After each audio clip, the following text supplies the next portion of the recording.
Hello दोस्तों, कैसे हो आप सब। स्वागत है आपका मेरे छोटे से चैनल पे जिसका नाम है बायोटेक्नोपीडिया वर्ल्ड। मैं हूँ दिव्यराज कुशवाहा और हम आज पढ़ेंगे ह्यूमन फिजियो का पहला चैप्टर सेल। सो बिना टाइम वेस्ट किए let's get into this topic. तो सेल बेसिकली होता क्या है, हम छठी क्लास से रटते हुए आते हैं कि cell is the structural and functional unit of life, लेकिन इसका मतलब क्या है। सेल वो यूनिट है जो कि स्ट्रक्चरली भी और एक फंक्शनली भी केपेबल है लाइफ को परफॉर्म करने के लिए।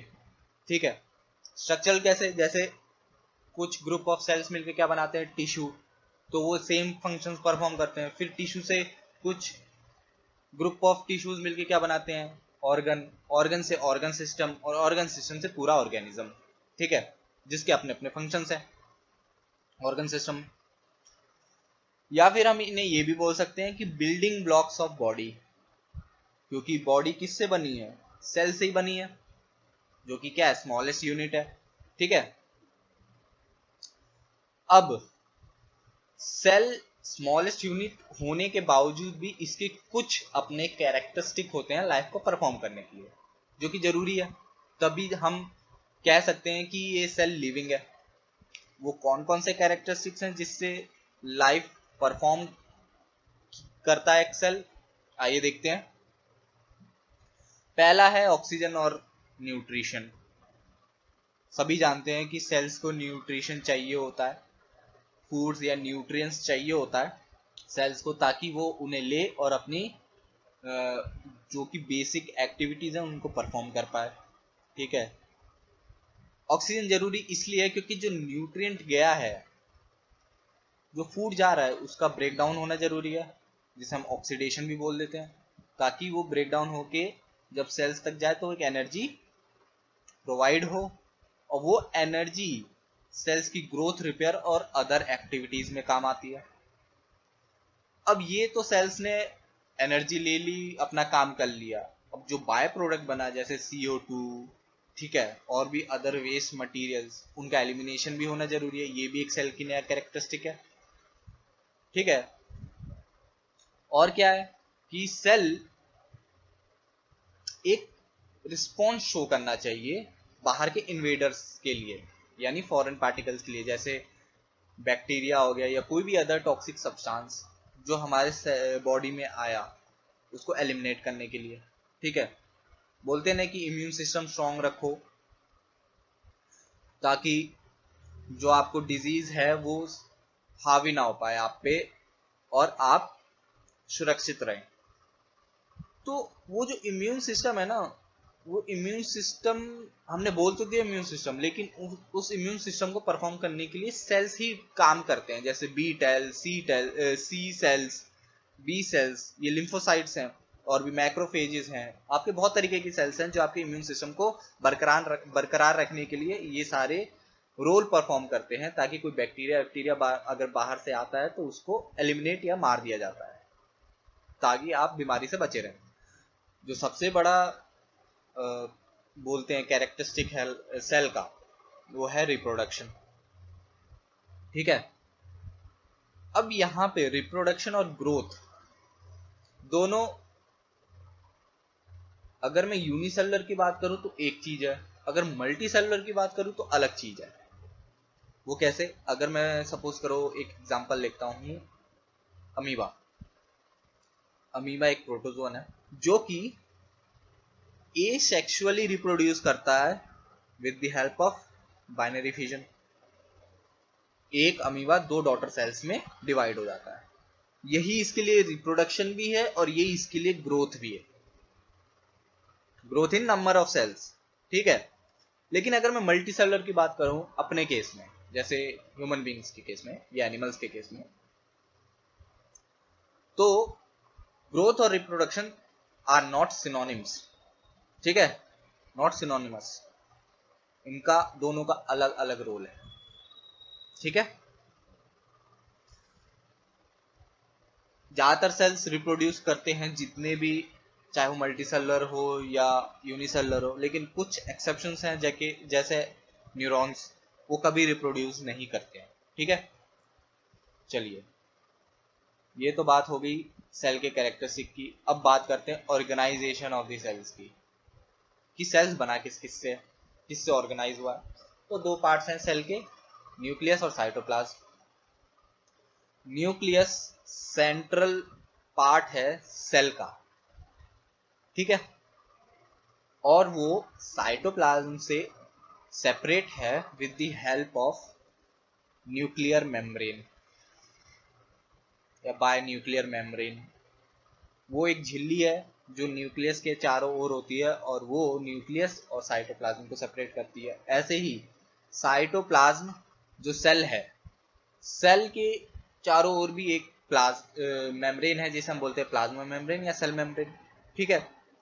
वो सेपरेट करती है सराउंडिंग फ्लूइड्स को और साइटोप्लाज्म को, ठीक है। साइटोप्लाज्म के अंदर बहुत सारे ऑर्गेनेलीज होते हैं। ऑर्गेनेलीज क्या है? मेम्ब्रेन बाउंड स्ट्रक्चर्स होते हैं, छोटे छोटे, जो कि जरूरी भी है क्योंकि वो ही सारी बेसिक एक्टिविटीज सेल की परफॉर्म करते हैं और एक सेल को लिविंग बनाते हैं। एग्जाम्पल कौन कौन से ऑर्गेनेलीज के? जैसे माइटोकॉन्ड्रिया है, गोल्जी अपैरेटस है, एंडोप्लाज्मिक रेटिकुलम है, राइबोसोम है, क्लोरोप्लास्ट है प्लांट सेल की अगर मैं बात करूं, डिप्टायोसोम है, एक्सेट्रा, जितनी भी सारी चीजें हैं। यहाँ मेम्ब्रेन क्या है? मेम्ब्रेन को हम बोल सकते हैं एक झिल्ली, यानी सेलेक्टिवली परमिएबल, यानी जो ऐसी झिल्ली जो मॉलिक्यूल, सारे मॉलिक्यूल्स को अंदर नहीं आने देती, गिने चुने मॉलिक्यूल्स को अंदर आने देती है, ताकि जो कि जरूरत में, ठीक है, जब जिस मॉलिक्यूल की जरूरत पड़ती है तो प्लाज्मा मेम्ब्रेन उसको अंदर आने देता है एज अ सेलेक्टिव बैरियर, ठीक है। प्रोटोप्लाज्म में क्या होता है? यहाँ पे कंफ्यूज मत होना, प्रोटोप्लाज्म और साइटोप्लाज्म। साइटोप्लाज्म सेल के अंदर का और न्यूक्लियस के जो बाहर का पार्ट है, सेल के अंदर और न्यूक्लियस के बाहर का पार्ट, यानी न्यूक्लियस और सेल के बीच वाला पार्ट जो वाटरी टाइप होता है, जेल टाइप, उसे बोलते हैं साइटोप्लाज्म, जिसमें सारे ऑर्गेनेलीज प्रेजेंट होते हैं। प्रोटोप्लाज्म हम साइटोप्लाज्म प्लस न्यूक्लियस को बोलते हैं। साइटोप्लाज्म में क्या? साइटोप्लाज्म जेली जो सब्सटेंस है उसमें जो सारे ऑर्गेनेलीज हैं प्लस वो न्यूक्लियस, उसको मिला के बोला जाता है कलेक्टिवली प्रोटोप्लाज्म, ठीक है। ये है एनिमल सेल का डायग्राम, ये है प्लांट सेल का डायग्राम, आप देख ही सकते हैं। यहाँ पे एनिमल सेल में जो न्यूक्लियस है वो सेंट्रली सिचुएटेड है, सेंट्रली प्लेस्ड है, वेयर एज जो प्लांट सेल का जो न्यूक्लियस है वो पेरिफेरली सिचुएटेड है। वो इसलिए सिचुएटेड है पेरिफेरली क्योंकि वहां पे जो वैक्यूल है वो 90% स्पेस ऑक्यूपाई कर लेता है। इसलिए क्या होता है, उस वैक्यूल की वजह से न्यूक्लियस शिफ्ट हो जाता है पेरिफेरल, ठीक है। और यहाँ पे आप सारी ऑर्गेनेलीज आप देख सकते हैं। ये है ईआर, ये है ईआर मतलब एंडोप्लाज्मिक रेटिकुलम, ये है माइटोकॉन्ड्रिया, ये है गोल्जी अपैरेटस, ये ईआर पे आप देख सकते हैं छोटे छोटे ब्लैक डॉट राइबोसोम्स है, तभी इन्हें रफ एंडोप्लाज्मिक रेटिकुलम बोला जाता है। और जिस ईआर पे राइबोसोम प्रेजेंट नहीं होते उन्हें क्या बोला जाता है? स्मूथ एंडोप्लाज्मिक रेटिकुलम, ठीक है। अब प्रोटोप्लाज्म 5 बेसिक सब्सटेंस से मिलकर बना होता है, जैसे water, electrolytes, protein, lipids and carbohydrates. अगर मैं वाटर की बात करूं, ऑलमोस्ट मेजॉरिटी जो सेल्स हैं, मेजर जो सेल्स हैं वो सारे वाटर, यानी जो जेली लाइक सब्सटेंस है ना, उसमें वाटर प्रेजेंट होता है। और कितना प्रेजेंट होता है? 70 to 85%। वो जरूरी भी है क्योंकि साइटोप्लाज्म में छोटे छोटे सॉलिड पार्टिकल्स, जिसे हम अगर बोल दें ऑर्गेनेलीज, ठीक है, वो होते हैं। और भी जो सेलुलर केमिकल्स होते हैं, इनऑर्गेनिक केमिकल्स, ऑर्गेनिक केमिकल्स, ठीक है, वो भी प्रेजेंट होते हैं। वो जरूरी इसलिए है क्योंकि अल्टीमेटली सेल के अंदर जो ऑर्गेनेलीज हैं वो ही फंक्शंस परफॉर्म कर रहे हैं, सेल को लिविंग बना रहे हैं। तो वो फंक्शंस परफॉर्म कैसे हो रहे हैं? वेरियस केमिकल रिएक्शंस हो रही हैं उधर। तो ये जो केमिकल्स है ना, सेलुलर केमिकल, चाहे वो ऑर्गेनिक हो या इनऑर्गेनिक, वो one organelle to another organelle transport होते हैं ताकि वो एक फंक्शन को परफॉर्म कर पाए, ठीक है। इसलिए वाटर क्या करता है? उनको एज अ सर्कुलेट कराता है पूरे सेल में, ताकि वो जहां जहां जिस केमिकल्स को जाना है किसी भी आपके सस्पेंडेड पार्टिकल्स में या मेम्ब्रेन्स पर, वो जाए और अपना केमिकल रिएक्शन परफॉर्म करे। अगर वाटर नहीं होगा तो केमिकल रिएक्शन परफॉर्म नहीं हो पाएंगी। ठीक है। आयंस, अभी जैसे कि मैंने कहा था, जितने भी केमिकल्स होते हैं आपके इनऑर्गेनिक ऑर्गेनिक, वो सारे आयंस के प्रेजेंट में होंगे। या तो पोटेशियम होगा, मैग्नीशियम होगा। अगर मैं इनऑर्गेनिक की ही बात करूं केमिकल्स की, तो जितने भी पोटेशियम, मैग्नीशियम, फॉस्फेट, क्लोरीन, ठीक है, ये सारे इनऑर्गेनिक केमिकल्स ही हैं। ऑर्गेनिक की बात करूं, कार्बन, हाइड्रोजन, ऑक्सीजन, ये सारे हैं जो कि रिएक्शन परफॉर्म किए जाते हैं ताकि एक सेल लिविंग स्टेट में रहे। तो इसलिए आयन का होना बहुत जरूरी है। एक एग्जांपल मैं लेके चलता हूँ। जैसे आप लोगों ने पढ़ा होगा कि नर्व इम्पल्स, नर्व कंडक्शन पढ़ा ही होगा। नर्व कंडक्शन या नर्व इम्पल्स कंडक्ट कैसे होते हैं? जो मेम्ब्रेन होती है उसके बाहर और अंदर आयंस प्रेजेंट होते हैं, पोटेशियम और सोडियम। उनका जो एक्सचेंज होता है, जो ट्रांसमिशन होता है, उसकी वजह से इम्पल्स जनरेट होता है, डिपोलराइजेशन। फिर वो कंडक्ट करता है बाय सॉल्टेटरी मूवमेंट। ठीक है। अब अगर ये आयंस नहीं होते तो क्या कंडक्शन हो पाता? नहीं। इसलिए आयंस का होना भी बहुत जरूरी है। ठीक है। अब बात करते हैं प्रोटीन्स की। वाटर के बाद ऑलमोस्ट, जो वाटर के बाद जो सबसे अबंडेंट सब्सटेंस है वो प्रोटीन है। कितना? 10 to 20% के अराउंड होता है। ये प्रोटीन दो तरीके की है, स्ट्रक्चरल प्रोटीन और फंक्शनल प्रोटीन। आप नाम से समझ ही रहे हैं। अगर मैं बात करूं फंक्शनल प्रोटीन की, तो ये वो प्रोटीन्स है जो फंक्शंस परफॉर्म करवा रही है। ठीक है। और ज्यादातर ये प्रोटीन्स ट्यूबुलर और ग्लोब्यूलर फॉर्म में होती है, यानी ट्यूब और स्पेरिकल ग्लोब्यूल के फॉर्म में। ठीक है। और ये सेल का जो मेम्ब्रेन है, ठीक है, जो मेम्ब्रेन स्ट्रक्चर्स होते हैं उनके पास होते हैं ये, ठीक है, लगे हुए, ताकि जो सेल्स के अंदर रिएक्शंस परफॉर्म हो रही हैं उसमें पहुंचे और वो अपने फंक्शंस को परफॉर्म करवा पाए। ठीक है, इंट्रासेलुलर। अब बात करते हैं स्ट्रक्चरल प्रोटीन्स की। स्ट्रक्चरल प्रोटीन से आप समझ ही पा रहे हैं, ये वो प्रोटीन्स हैं जो स्ट्रक्चर बनाने में मदद करती हैं। इनका पार्टिसिपेशन होता है स्ट्रक्चर बनाने में। ठीक है। तो स्ट्रक्चरल प्रोटीन ज्यादातर हमारे फिलामेंटस के फॉर्म में होगी, थ्रेड लाइक स्ट्रक्चर्स के फॉर्म में होंगी, और वो इंट्रासेलुलरली प्रेजेंट होंगी। ठीक है। जैसे मैं बात करूं माइक्रोट्यूब्यूल्स की, साइटोस्केलेटन्स की, जैसे सीलिया हो गया, ठीक है, स्पिंडल फाइबर्स की बात करूं, तो ये जरूरी है स्ट्रक्चरल प्रोटीन्स। अगर ये सब ना हो, अगर मैं एक केस लेता हूं जैसे सीलिया। सीलिया में आपने पढ़ा ही होगा, शायद 9+2 अरेंजमेंट होता है। ठीक है। वो भी फिलामेंटस फॉर्म में ही होते हैं, लॉन्ग थ्रेड लाइक स्ट्रक्चर ही होती हैं। अगर वो ये सीलिया ना हो तो क्या सेल मूव कर पाएगा? नहीं कर पाएगा। अगर मूव नहीं कर पाया सेल तो खाना नहीं मिल पाएगा उसे। ठीक है। या उसे कोई किसी जगह पे जाके कोई वाइटल फंक्शन परफॉर्म करना, वो नहीं कर पाएगा। जैसे स्पर्म, उसे ओवा में जाना होता है, ओवा में जाने के लिए जो टेल होती है वो जरूरी है, उसकी मूवमेंट जरूरी है। ठीक है। ऐसी स्पिंडल फाइबर्स होते हैं, जब सेल डिवाइड होता है माइटोसिस या मियोसिस के वक्त, तो क्या होता है कि जो क्रोमोसोम होता है, एक सेल से दो सेल बनने वाले हैं। माइटोसिस की बात करूं, इक्वेशनल डिवीजन होता है, एक सेल से दो सेल बन रहे हैं, तो क्रोमोसोम को इक्वली डिवाइड होना होता है, तो उसे डुप्लीकेट होना पड़ता है पहले। फिर वो जब डिवाइड होते हैं तो वो अलग हो रहे होते हैं, यानी हाफ क्रोमोसोम दूसरे सेल में और हाफ क्रोमोसोम दूसरे सेल में जाएंगे। तो ये जो क्रोमोसोम्स हैं ये कैसे जाते हैं? ये स्पिंडल फाइबर्स के थ्रू जाते हैं। अगर इस स्पिंडल फाइबर से अटैच ना हो तो क्रोमोसोम मूव ही ना कर पाए अपने पोल्स की ओर। ठीक है। तो ये सारे प्रोटीन्स भी इसलिए जरूरी होते हैं सेल्स में। अब बात करते हैं हम कार्बोहाइड्रेट्स की।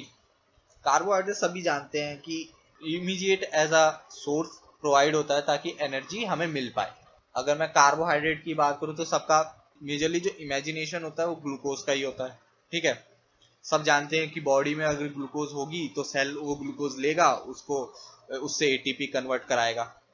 जैसे हमने पढ़ा है ना ग्लाइकोलिसिस, ग्लूकोज किसमें टूटता है, 2-3 कार्बन कंपाउंड्स में, पायरुवेट।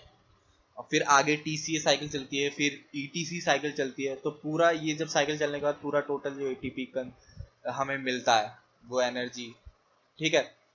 ये ग्लूकोज जब डिजोल्व फॉर्म में होती है, तो डिजोल्व फॉर्म में कौन सा होता है, ग्लूकोज। अगर मैं स्टोर्ड फॉर्म की बात करूं तो ग्लाइकोजन होता है। अगर मैं एनिमल की केस की बात कर रहा हूं, एनिमल सेल की बात कर रहा हूं, तो एनिमल्स की बॉडी में या हमारी बॉडी में जो स्टोर्ड कार्बोहाइड्रेट होता है वो कार्बोहाइड्रेट होता है किस फॉर्म में होता है, ग्लाइकोजन की फॉर्म में होता है, ठीक है। अगर ब्लड ग्लूकोज लेवल कम है तो क्या होगा, ये ग्लाइकोजन क्या करेगा, ये टूटेगा और फिर एनर्जी की सप्लाई जो नीड है वो पूरी करवाएगा, ठीक है। अब बात करते हैं लिपिड्स। लिपिड्स कार्बन, हाइड्रोजन और कम अमाउंट्स में जो ऑक्सीजन है उससे मिली हुई, उससे इन तीनों से मिलकर बनती है, जो कि इंसॉल्युबल होते हैं पोलर सॉल्वेंट्स में। जैसे कि वाटर क्या है, पोलर है, क्योंकि जब वाटर क्या करता है, आयनाइज हो जाता है H+ और OH- में, ठीक है। इसलिए पोलर है, क्योंकि आयंस के फॉर्म में हो जाता है। लेकिन अगर वहीं नॉन पोलर सब्सटेंस सॉल्वेंट्स की हम बात करें, जैसे क्लोरोफॉर्म हो गया, बेंजीन हो गया, ठीक है, या मैं अगर सेल में ही बात करूं, प्लाज्मा मेम्ब्रेन लिपिड्स से भी मिलकर बना हुआ होता है, ठीक है। तो ये जो लिपिड्स होते हैं वो इनसॉल्युबल होते हैं या घुलनशील नहीं होते वाटर में, लेकिन पोलर जो कि नॉन पोलर सॉल्वेंट्स है उनमें घुल जाते हैं, ठीक है। अब अगर मैं स्पेशली लिपिड्स की बात करूं सेल के केस में, तो फॉस्फोलिपिड्स और कोलेस्ट्रॉल ज़्यादातर पाए जाते हैं, ठीक है, जो कि अबाउट 2% हमारा सेल मास बनाते हैं टोटल। इसके अलावा जो लार्ज क्वांटिटी में हमारे सेल या बॉडी में प्रेजेंट होते हैं वो ट्राइग्लिसराइड्स होते हैं। और फैट्स में तो फैट सेल्स, जिन्हें एडिपोसाइट्स या एडिपोस सेल्स बोलते हैं, उनमें ये ज्यादातर पाए जाते हैं फैट्स, ठीक है, 95% अबाउट, ठीक है। ये है, मैंने यहाँ पे एक और डायग्राम को लगाया है, प्रेजेंट किया है, ताकि आपको अच्छे समझ में आ जाए सारे ये जो आपके सेल के पार्ट्स हैं, मतलब साइटोप्लाज्म में जो ऑर्गेनेलीज हैं, न्यूक्लियस है, ये आप देख ही रहे हैं कि सेंट्रल में कैसा प्रेजेंट है न्यूक्लियस, ठीक है।